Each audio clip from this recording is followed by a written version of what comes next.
Hello! So for today guys, samahan niyo ako sa aking dentist appointment. Pupunta ako ng city namin.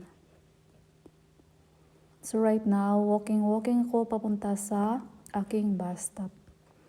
At ito na, makikita niyo ako nagvi-video sa aking sarili while waiting sa bus kasi like 6 minutes early ako. At yun na, I'm in the bus guys. Kunti lang yung pasahero kasi 10 AM na to eh. Mostly pag mga 5 AM, 6 AM, 7 AM, yan, punuan tong bus kasi mga workers. Pero pag mga na 10 AM na, wala na masyado. So yun, nagbe-video ang inyong teta. Inaano ko yung bibig ko tsaka yung ngipin ko kasi nga dentist na naman, another anesthesia at kung ano-ano naman ang gagawin sa ngipin ko. At ito na nga guys, nakarating na ako ng city at naglalakad na ako papunta sa office ng dentist ko. Nabobulol ako guys. Walking. Pero ang ending, kailangan ko palang gumamit ng elevator. So ayun na, nasa elevator na ang inyong auntie at may mirror selfie siya, may mirror video. And guys, dito tapos na yung dentist appointment natin. Tapos nang na-hurt yung aking mga kabagang-bagangan. So naglalakad na lang ako while going to the mall. Yes guys, appointment is done. So we will go to the price after the dentist hurting my teeth. So kailangan ko ng price sa sarili ko. So I'm walking papunta sa mall. May malapit lang kasi na mall dito. Pero yung pupuntahan kong mall is second to the big mall dito sa city. At yun guys, yung tinuturo ko is yung immigration office dito sa aming city. Diyan ako lagi pag may mga appointment ako for my residency, for my visa, this and that. Yung pangalawa kong tinuro guys is yung Asian restaurant. Pero malayo na kasi ako, ewan ko if makikita nyo pa. So doon, may Asian restaurant doon.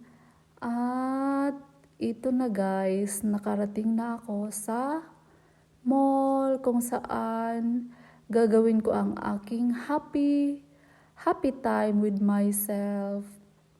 Yun yung kagandahan guys, pag may trabaho ka, may sarili kang pera, you can do shopping, you can spend your own money without asking your husband. So mas maganda talaga pag independent tayo financially. At goods naman kasi si Mr. Supportive naman siya na mag-work ako at wala siyang problem about me spending my money kasi hard-earned money ko naman daw yun. Hindi ko naman hinihingi sa kanya. So, ito na. Yeah! Ngayon, nagsushopping na lang sa H&M. After shopping guys, pumunta na ako sa taas, sa food court nila dito para mag-lunch. Yan na to, mga 11 something na to kaya pumunta na ako dito at mag-lunch. May McDonald's dito guys. Tapos sa tabi ng McDonald's may KFC. Naghahanap ako ng space or like ng place na makakakain ako ng maayos. Yun yung KFC guys. Andito niya yung aking order. Ganyan lang guys, yung lunch ko. Walang rice, walang kung ano-ano. Pure lang siya. Kung sa atin ulam. Pero dito guys, food na nila yan. Pero pwede namang mag-order ng rice. Pero like ang mahal, Diyos ko. Isang cup ng rice, halos 100 pesos din. So, yan na lang. Kain-kain, kahit mainit pa. Mainit, Zay. Ihipan mo muna dahil mainit siya. After nito guys is umuwi na ako. Hindi ko na binidyo yung mga shopping ko. Pero ang dami kong binili, promise. Napashopping na naman si Inday dahil price sa sarili. Kain. Masarap to guys, tong na-order ko. Chicken tsaka gulay. Yun lang, walang rice. Pero nasanay na rin ako. Kaya okay na din. At nabubusog na rin ako guys sa ganyang order.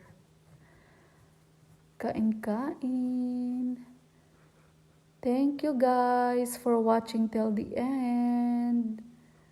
Sana tapusin nyo ang mga videos ko at subscribe nyo ko. Bye-bye!